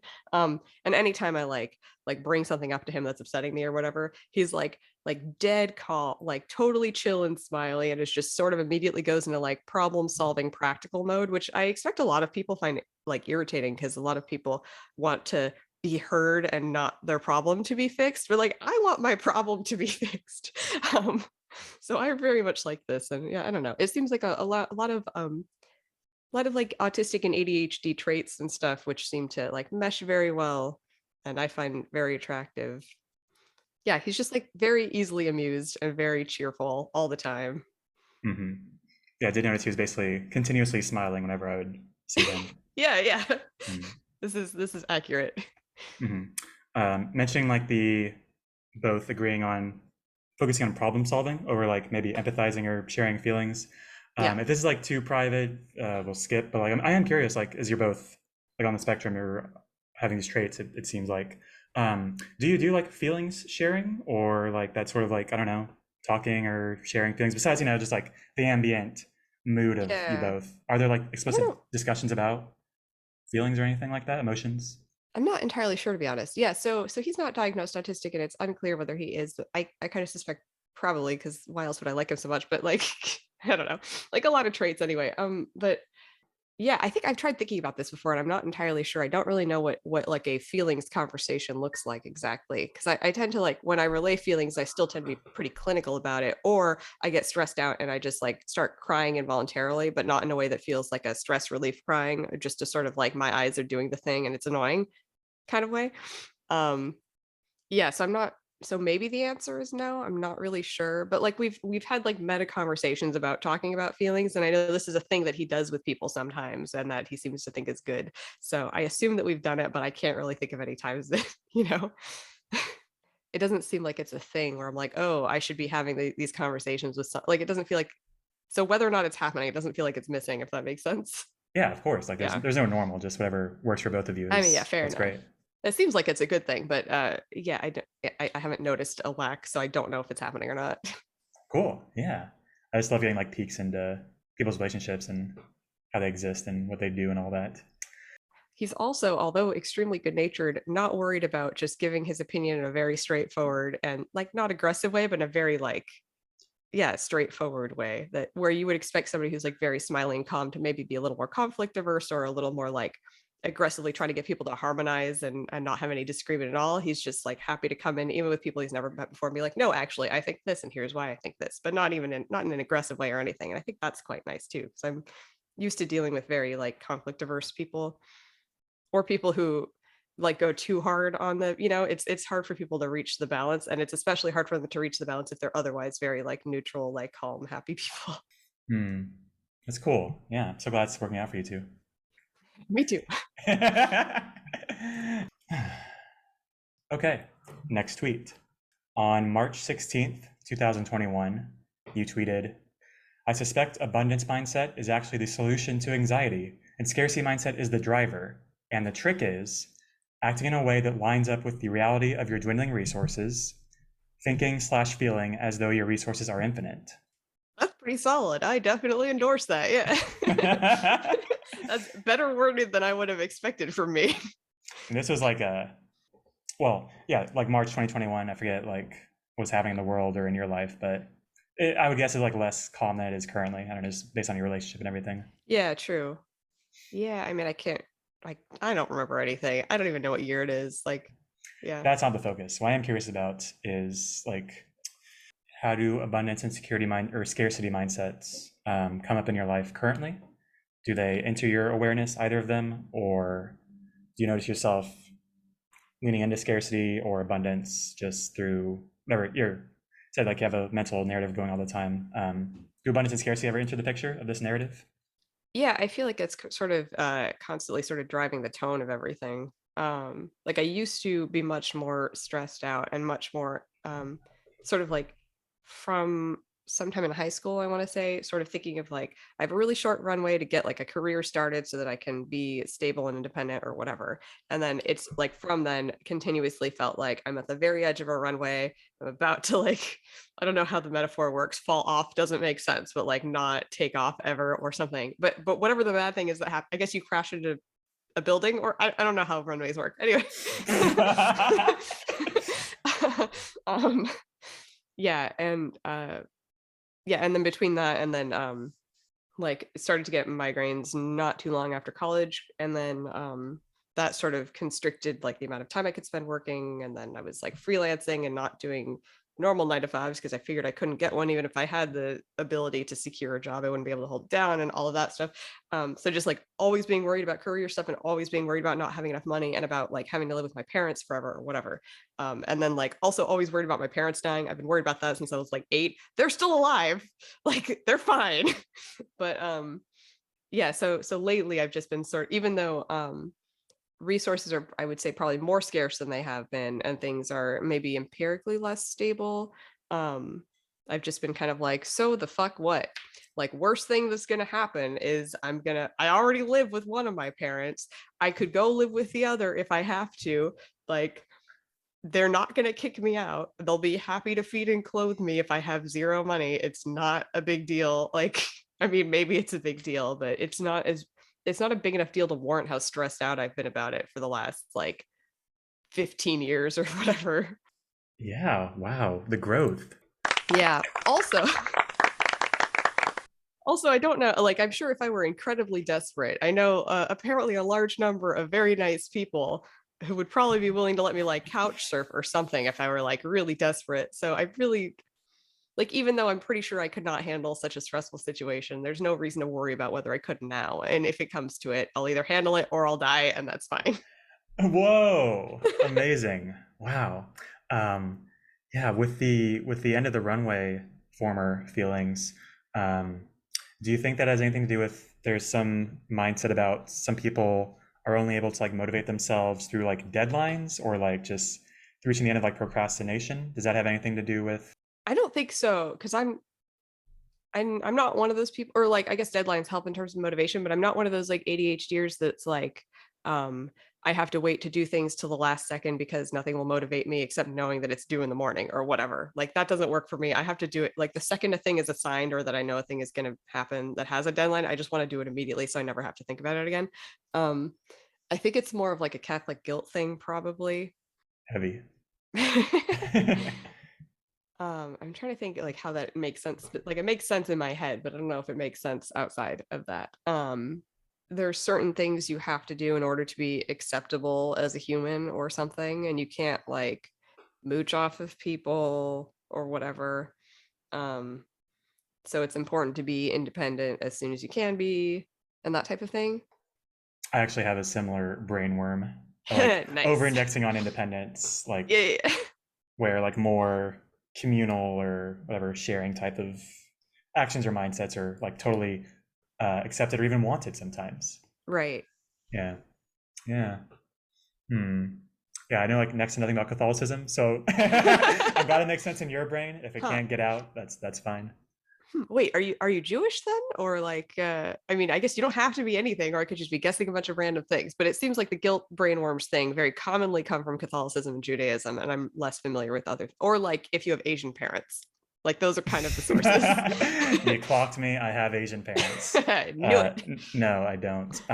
There's no religious guilt involved in my Mm, independence brainworm. mm. But it's not about me, Goblin. It's about you. That's the great thing about that's what I knew from episode one. The greatest thing, it's like We're not talking about me Okay. unless I want to. I kind of figured. I was like, I could be asking a bunch more questions. I could be doing the correct social thing of asking you a bunch of questions, but I was like, I'm not sure if that's what's supposed to be happening. So I'll hold off on that. You've been perfect. No Okay, good. notes. Yes. I did this to the assessor at my autism exam. Wait, what is the term for this? I don't know. Anyway, and he noted this on my results and stuff. Like, you didn't really engage in conversation. You didn't ask me any questions about myself. And I was like, was I allowed to do that? Hold on. So for your autism assessment, part of it was having a conversation, or what was the frame? So it's kind of like they all vary a little bit, but they roughly take, I think, the same format. And mine was kind of like you fill out some forms, you go in and talk to this person for like usually somewhere between like 3 to 6 hours. I think mine was like 4 hours long. And they run you through a bunch of like little exams, like they give you an IQ test, and they have you like look at a children's picture book and try to describe what's happening, kind of like describe the pictures in relation to the text, to see if you like can make I don't know if it's like if it tests your like theory of mind or empathy or something, to like be able to imagine what the characters in the book are feeling and to be able to relay this, and also to check for like how you relay it to them. And then they keep an eye out for your facial expressions. It was like during the pandemic, so I had a mask on, so they had to like not do that part, I guess. um and they check your like eye contact and things like this. But I guess some of it is they maybe expect or don't expect some level of conversation to happen in the midst of it, and I was just like, I can't ask you personal questions, that would be like invasive and weird. Right. Hmm. And you're not assessing them, they're assessing you. Doesn't make sense. Yeah, right. Exactly. Hmm. Fascinating. And that's intense, like 4 hours of testing. Yeah. Yeah, it mostly didn't bother me. Like a lot of people report being, oh no, actually I was pretty fucked afterwards. But I went into it with like a very low key migraine and had this like very low key migraine through the entire exam. And then as soon as I left the exam, it like fucked me up. Like it was the worst migraine I'd ever had for like, the rest of the evening or whatever. Um, yeah, I think it's if I kind of know what I'm supposed to be doing in a situation, I tend not to be very stressed. So it's like, oh, this is a formatted thing. I don't have to make any decisions. You just ask me, like similar to a podcast. You ask me questions and I just answer them. Like, I know what I'm doing here. This is fine. We love a podcast with a format. Yeah, exactly. We need the frame. I wish all of my one-on-one interactions were formatted. All of your one-on-one interactions were framed that way for the Oh, assessment? no, I wish all of my one-on-one Oh, you wish. interactions in real life Yeah. were formatted. I guess outside of like in dating relationships, like once you're in a relationship, it becomes much easier or whatever. But outside of that, I kind of want there to be like this is the part where you talk about this thing or whatever. Yeah. Yeah. Interesting. I don't have that experience with my one-on-one conversations. I think I impose a frame sometimes where it's like, well, the goal here is for them to talk as much as possible. Here we go. Even, just outside of podcasts and everything, just I in do that life. too. You're losing, Goblin. Oh my You're losing God. hard this time. Okay, if we were having a real conversation though, where we're both in the game, it'd be very funny to see. All right, do you want to enter that frame really quick and just like see who's actually going to win? Oh God, that seems stressful. Now it's gonna feel like a real interaction. It's sort of how I cope with the stress of having to deal with somebody one-on-one, where it's like there's like too much attention on you. You're responsible for like half the vibe and like all of that shit. So and if you like the person and want to have more interactions with them that are more comfortable, you're gonna have to get through this in a positive way. And if you don't like them, you still don't want them to come away feeling bad about themselves. You want them to think that you like them well enough, and you have to do all this shit to like communicate that. I want to put forth a different frame for like the vibe responsibility. It's that neither person like has any percentage of it. It's more of an emergent thing that can only exist through the combination of the two people. Like you both have 100% of the responsibilities. Like no one has any part of it because it doesn't exist without just the two of you together. There's no responsibility involved. It's just like a thing that is going to emerge. Like it's more or less like whether the chemistry happens, it like that's just like you shouldn't be trying to engineer it type of thing, probably. Mm, mm, That mm. seems very well adjusted and sound as a framework. Mhm. Weird, but okay. Yeah. Yeah, I usually try to engineer the chemistry thing so that I don't have to feel like I've made them feel bad about the interaction or something. What are ways you engineer the chemistry or try to? Yeah, I think it's like the people like talking themselves to themselves. And so essentially the game that I play with myself is to sort of like see if I can get them excited about something and see if I can get them to talk about something at length, because then I don't have to be thinking so much and then they're having a nice time. and everything is fine. And then eventually when they stop talking, I can leave. Woo. Which sounds savage because I usually actually like I got good enough at least I got good enough with this with Uber drivers specifically that I would often want to keep talking to them. So it's not like I'm always just itching to go, but a lot of the time it is sort of like until you get them talking about the thing they're really excited about, it's very tedious and uncomfortable and I don't want to be there. And then once they're doing it, I'm kind of like, okay, this is cool. The Uber drivers, like, would you rather, for Uber rides, would you rather have the driver talk the entire time, or would you rather have no conversation at all? Oh, I much prefer talking to them. It's a fun Oh, anthropological study. It gives me something to do. I get really car sick, so I have to sit in the front seat, which sucks during the pandemic. And then I can't like read on my phone or do anything really. So I'm just gonna be sitting there bored, maybe listening to music and feeling awkward. Like it's like weird to have a person driving you someplace. Like that's just fucking weird. mhm. So yeah, I just talk to them whenever I can. Fascinating. Wow, wow. I enjoy that we have like a similar view of like one-on-one conversations, but yours is like mine taken to the extreme. Like I'm okay responding sometimes. Like I may like I have to like say something. They need to remember like, Oh, oh yeah, he talked about whatever.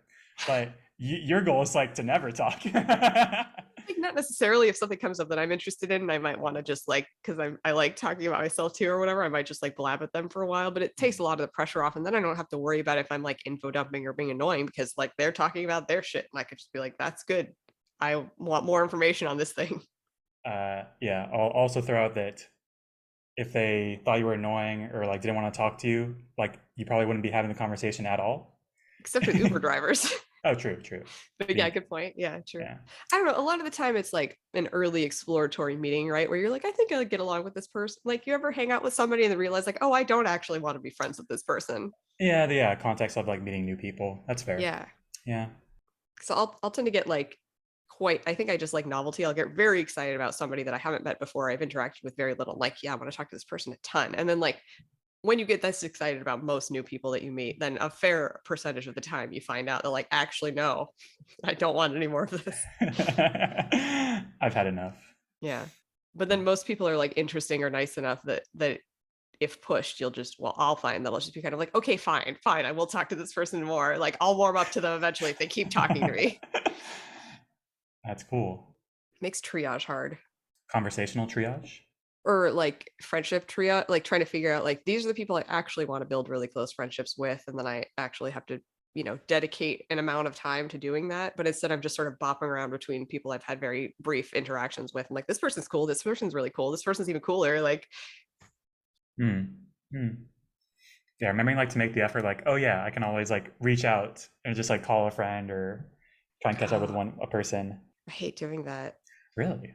Yeah, unless it's been like a really long time, you're like, okay, something definitely has happened in their life in the interim that they'd be interested in talking about. But if it's like, if it's been less than like a year or two, it's just kind of like nothing has happened. There's nothing to say. If we have something specific we want to talk about, I guess we could talk about that. But then let's like call each other to talk about that. I do have one friend I have recurring like Zoom like hangouts with and stuff, but she's my best friend and I'm comfortable with her and it's fine. That's so long. Wow. Hmm. I don't notice the time thing elapse at all. So I guess it feels long to some people, but You have a like time blindness? you may I don't think so actually generally, but I think when it comes to interacting with people, it doesn't feel like any amount of time has elapsed since the previous interaction. Okay, yeah. Yeah, that totally resonates. Like just catching up with a friend, like it feels like time hasn't passed or everything's feels the same with like the vibe of you and them. Mhm. Cool. No, I'm just glad because like when I talk to people, I notice like they like to talk about themselves generally, and it's Hmm. great because like I'd rather them talk about themselves. So it's great to like have a kindred spirit here. Next tweet on April 1st, 2021, you tweeted, "Imagine fretting about your age. You are literally the youngest you will ever be right now." Tagging myself because I need to hear this. Was going to link a same energy tweet, but I can't find it, so I'll have to write a new version. Imagine worrying about being ugly. You are the product of generations upon generations of people fucking the hottest person they could find. Your face is the face of your ancestors. Do you mean to insult their legacy? Angry that we can't all just be happy to experience the miracle of being alive in the first place. Do you have any idea How many people had to fuck to make your perfect face? It's a lot. Motivational yelling. I do vaguely remember that tweet and fully endorse both of these, although of course they are difficult to remember. But for some reason, the thing about your ancestors fucking like feels more intuitive to me, whereas the age thing feels more like, yeah, I don't know. You don't fret about your age. Or no, I think I'm more worried about aging than I am about being ugly or something. Huh. Maybe. Maybe because aging is being ugly on top of a bunch of other things. Health and yeah, Yeah. So windows closing. but yeah, exactly, yeah. Although yeah, I don't know. It seems like as in most things, pretty much whatever amount of worry, like if you have enough worry about the thing that it bothers you, it's probably unnecessary amounts of worry. So just chill. Yeah, I just saw this one earlier today, and I'm so glad I did because it's hilarious. Um, do you still agree and believe that each of the previous generations fucked the hottest person they could find? I mean, okay, realistically, it's like the hottest person who'd be willing to fuck them, or maybe there were other competing resources that they were looking for and stuff. But I still broadly agree. It's like the real uggos with no redeeming qualities, they're not getting fucked. It's not happening. This is Darwinism right here. We were the cream of the fucking crop. Yeah, I like this idea that over time humanity will just like trend hotter and hotter. I want to say that this is true and provably so, but I'm not actually. I mean, there's some real uggos in the past, but a lot of it was because like your dental situation kind of fucks your entire face. So, Mhm. Yeah, I'd seen something through Twitter, of course, like even just a few generations ago, people say like in their mid 20s, like look like now like mid 30s, like they just like yo, look older, younger a few generations yeah. back. Um, and yeah, no one knows exactly why. It's probably a confluence of many factors, but generally people have better access to like I have no idea. I'm not going to speculate, but it's just interesting to see like pictures of like TV stars from a few Oh generations back yeah. compared to like I assume that it's like our like more recent generations drink a bit less. Smoking is way more rare. And then even though people maybe are still getting a lot of sun exposure, like we use more sunscreen now. And it seems like especially the smoking thing, because that like ages you in very specific, like cartoonish ways. Like that, yeah, it seems to make a big difference.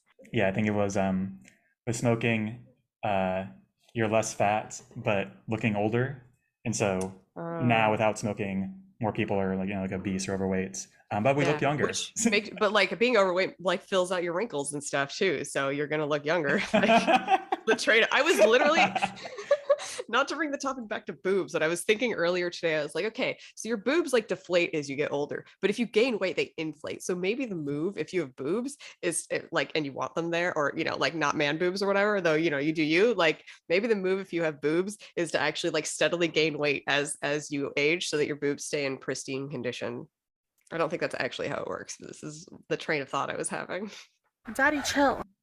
It's pretty wild. The the boob protector reading this will want to eat more as they age. I think so, yeah. What a strat. Mm. And it fills out your wrinkles, so just inflate. I never considered that, and I have no idea if it's correct. Like fat filling out wrinkles. Yeah, I'm pretty sure it is, at least anecdotally, if you look at people although I don't know, maybe you could make some argument about how like if you're overweight, you're more likely to die younger. So then the only ones who survive are somehow the fittest ones in some other way, or I don't know. That sounds like maybe bullshit though. But this is just a thing my mom says a lot, where she's just like, she's pretty savage about people's appearance, but she'll be like, this person's really fat, but look, she doesn't have any wrinkles. Like, or like she'll complain that like somebody some 80-year-old woman or whatever is like, she's too skinny, she should put on weight because then she will look younger. She's 80. Like, if she's not skinny, she's probably not alive. Like, She's also pointed that out. She's like, you ever notice how there aren't really any fat old people? You wonder why that is. And I'm like, oh yeah, that's a bummer. Although, did you know, I don't know if this is actually true, this is one of those like statistics I heard that who knows, they're all bullshit, but apparently thin people are less likely to survive heart attacks. So you might be more likely to get one if you're overweight, but if you're I guess like average or underweight, I'm not really sure, you're less likely to survive. I know I had not heard that. I think on balance, probably though, you just probably want a smaller number of heart attacks that are less survivable than a larger number of more survivable ones. Yeah, just like the weight comorbidities you just want to probably safer to avoid altogether. Yeah. Yeah, anything else here? I see. Angry that we can't just be happy to experience the miracle of being alive in the first place. Um, does this hit for you often or ever, or does it take like a substance, or do you ever reflect on that? Yeah, usually when I do, it's a sort of existential panic. It's not like, oh, cool, being alive is great. It's a like, oh, I'm very aware of this moment and I'm not in other moments that I know I've experienced. Those are gone now, and this one is gone now. And oh God, oh God. Moments as in like mental or emotional states, or like activities or environments? Like what are Like the teeny tiny slices of time, like okay. the precise moment of awareness type of thing. Hmm. Okay. I guess I'm curious why that triggers like the negative reaction to it when just like there could be a positive spin on it of like now I get to experience this next moment and this next one and I think I'm just inclined to neuroticism probably. And I like most people in my family are very cynical and neurotic and like I don't not even clear to me that they're unhappy exactly, but just sort of the default like with anything is like you see a thing, you criticize it, like you mhm. find what's wrong with it. Yeah, here's the thing. How does it suck? Let us Yeah, analyze. exactly. Yeah. Which has its uses, but is not ideal if you're looking at your own state of being. hmm Right. Yeah. No news is good news. I'll endorse that. Okay. Goblin, you have a fuck ton of tweets, and so I didn't get past like April 2021.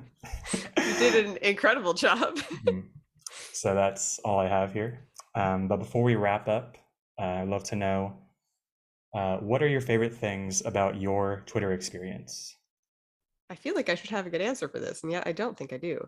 Uh, I don't know if this is an answer to this question, but my favorite thing that happens on Twitter is when a bunch of us are online at the same time chatting in a thread and just like weird banter starts happening and just a weird like tangential threads coming off of threads and people saying all kinds of bullshit to each other. That is like the peak Twitter experience.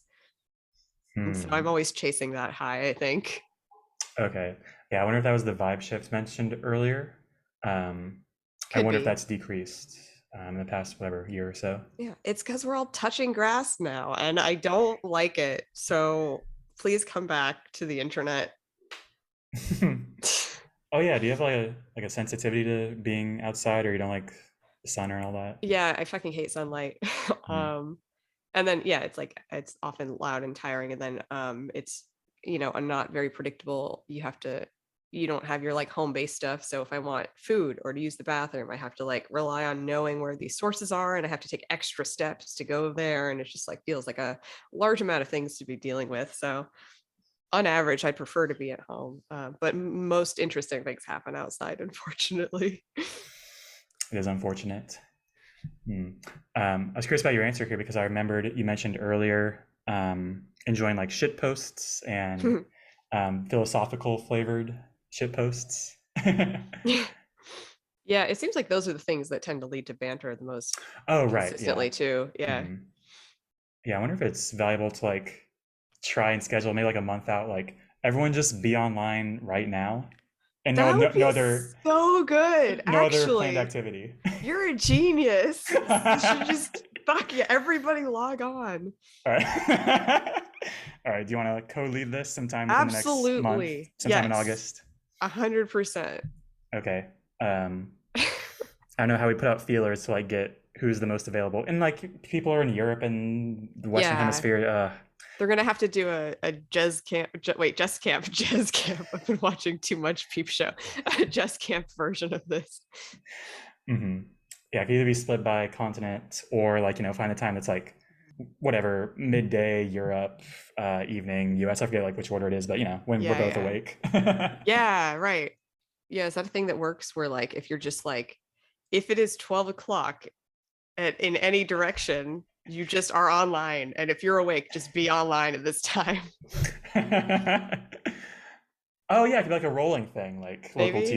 your time zone. Maybe. Yeah. Oh, right. Yeah, that would be rolling. I mean, yeah, that's still Mhm. not bad. There'd be some overlap. Fuck, I Mhm. don't know. Yeah, I think the universal time though would be better because like you have a bigger pool to get from, even though like people might be busier or Yeah, unavailable otherwise. Yeah, no, you're this has right. legs, especially if you like lead it, or yeah, you have the reach. Oh shit, weird. Oh, sorry, you don't have any followers. No, No, you're fine. don't Yeah. think about it. That number doesn't make sense. Yeah, let's chat about this not recording. All right. Yeah, thanks again for taking the time to chat with me, and hope you have a great rest of your day. Thanks for being such a good and thorough host. I will talk to you later. All right, take care.